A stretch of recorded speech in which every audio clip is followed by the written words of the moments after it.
Hello, I'm Wesley Powell, and I am NASA's Principal Technologist for Advanced Avionics. I will be presenting the envisioned future state for advanced avionics technology. This presentation is intended to be a companion to the Advanced Avionics Envisioned Future charts, and as such, I will not be reading the details on each chart. In summary, the envisioned future for advanced avionics is the development of several key technologies that will enable increased onboard intelligence, autonomy, and capabilities for future exploration missions in harsh environments. This chart provides the context of where advanced avionics fits within the Space Technology Mission Directorate strategic outcomes, and also provides references to NASA's technology taxonomy. While advanced avionics resides within the Explore strategic thrust, as shown in green, it really is a foundational technology that supports many other areas. Examples include computing for real-time precision landing algorithms and autonomous rendezvous and docking algorithms, computing for autonomous robotic systems, including applications and functions such as state estimation, terrain mapping and classification, object recognition, path planning, fault prognosis, and anomaly detection. Lastly, advanced avionics provides computing for instrument applications. This can include implementation of tight control loops that include high bandwidth signal or image processing within those control loops, and science data processing for onboard data reduction where the downlink bandwidth doesn't permit the transmission of raw sensor data.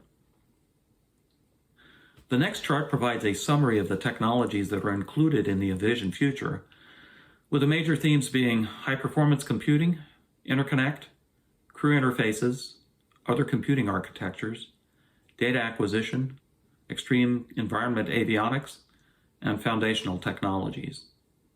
Note that not everything on this chart is expected to be funded by NASA. Where possible, technology development investments by industry and other agencies will be leveraged.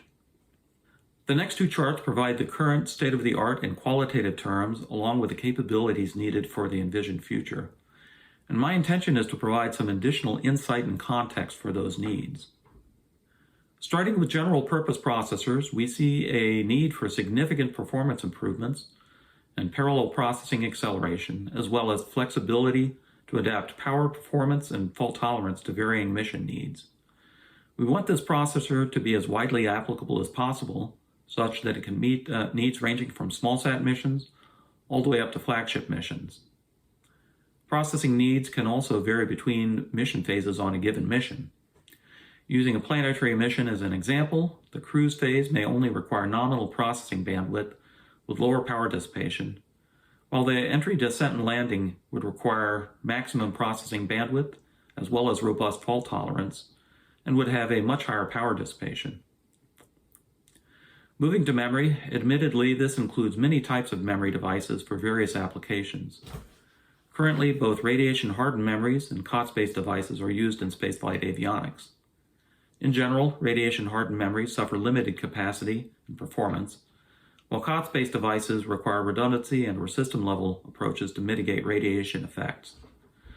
We see a need for increased capacity radiation-tolerant memories without the need for redundancy or system-level mitigations that support current industry-standard higher-speed interfaces.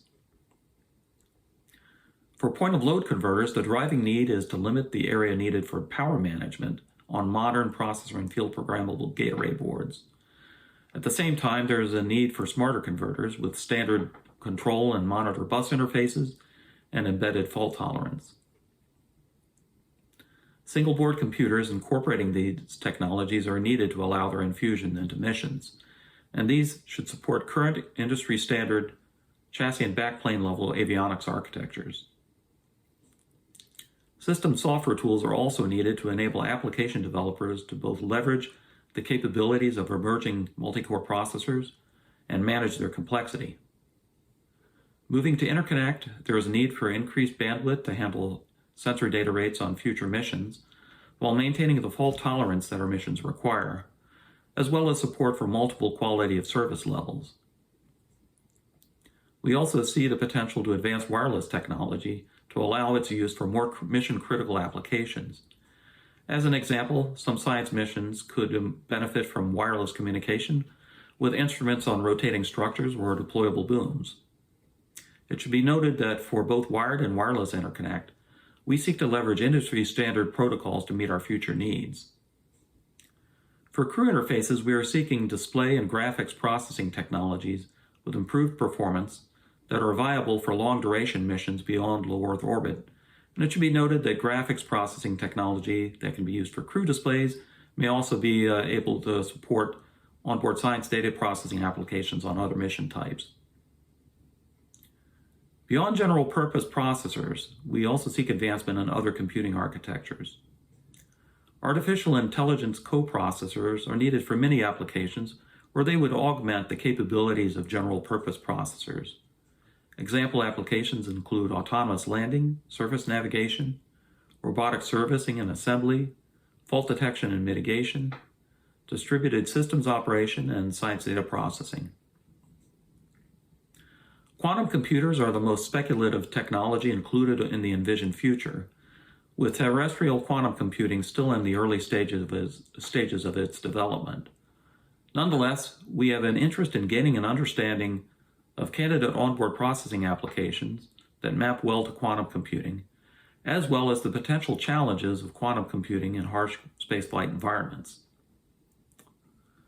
Low-power embedded computing is needed to enable distributed robotic and avionics systems. Considering systems based on high-performance general-purpose processors, these computers could serve as the endpoints on the onboard network, where they would provide lower bandwidth localized processing at low power dissipation.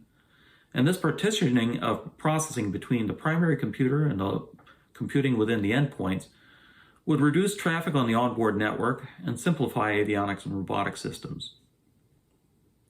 In the area of data acquisition, we see needs for wireless sensor networks that can reduce harnessing and potentially ease integration and enhance flexibility of sensing and monitoring systems on future exploration missions. Cost reductions are also sought on wired data acquisition systems to increase the onboard monitoring capabilities of cost-constrained missions. In the area of extreme environment avionics, there are needs both in component technologies and in packaging. For components, advances are sought for extreme temperature applications, both hot and cold, as well as high radiation environments. Extreme temperature components are needed to allow systems to survive lunar day-night cycles without active thermal control, and this capability is needed, albeit with different temperature ranges for outer planet missions. High temperature environments include the inner planets, including the surface of Venus, and nuclear reactors.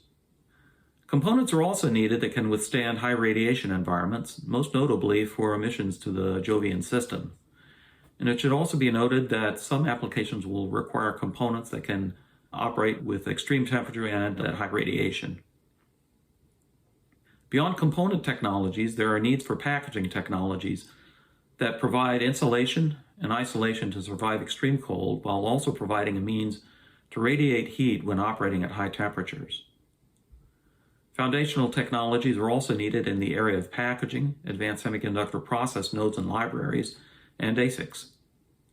Looking first at packaging, advances are needed in 2.5D and 3D packaging, as well as heterogeneous integration. These advances are needed to implement computing systems and sensor systems, potentially using die from a variety of processes, into single packages. This would provide miniaturization, but also would provide improved performance due to reduced interconnect parasitics.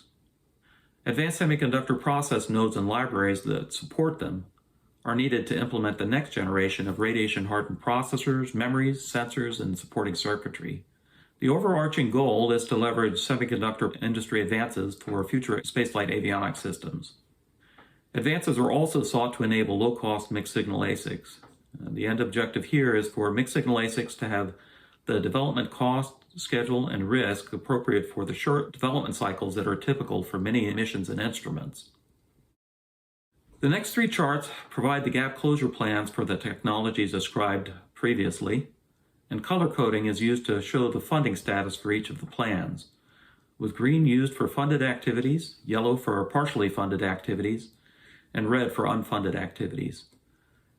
For these charts, I will be touching only on the funded and partially funded gap closure activities. The highest priority within the Advanced Avionics Envisioned future is the development of a radiation-hardened general-purpose processor, which is funded by the Game-Changing Division High Performance Spaceflight Computing, or HPSC, project.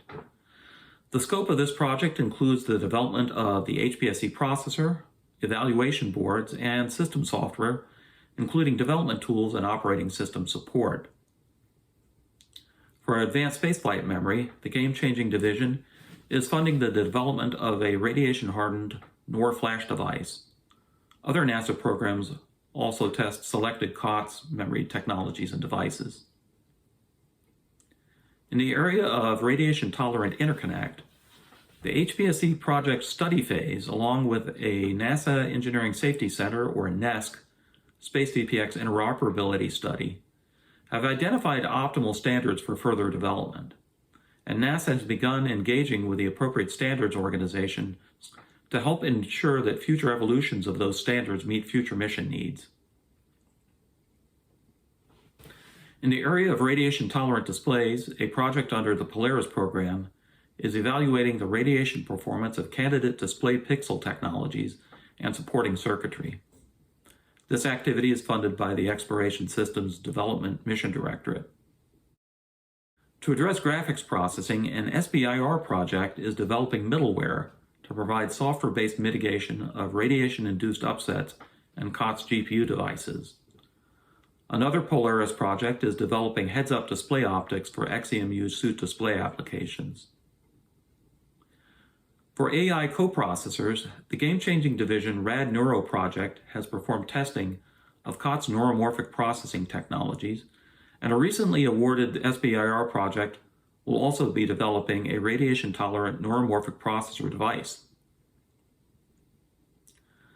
Science Mission Directorate and Space Technology Mission Directorate are funding the development of extreme environment electronic component technologies, and under the Game-Changing Division, the Pallet project developed packaging technology for surface systems to survive extreme cold and operate at high temperatures.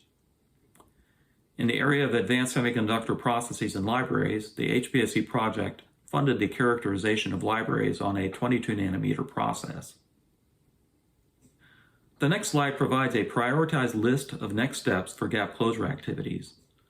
Note that these are only shown for currently unfunded gap closure plans. Activities that are currently funded are not going to be shown here. The prioritized gaps are in the areas of high-performance spaceflight computing, crew interfaces, interconnect, low-power embedded computing, and low-cost data acquisition systems. The priorities here were assigned based on an understanding of mission needs as well as an anticipated timeline for gap closure activities.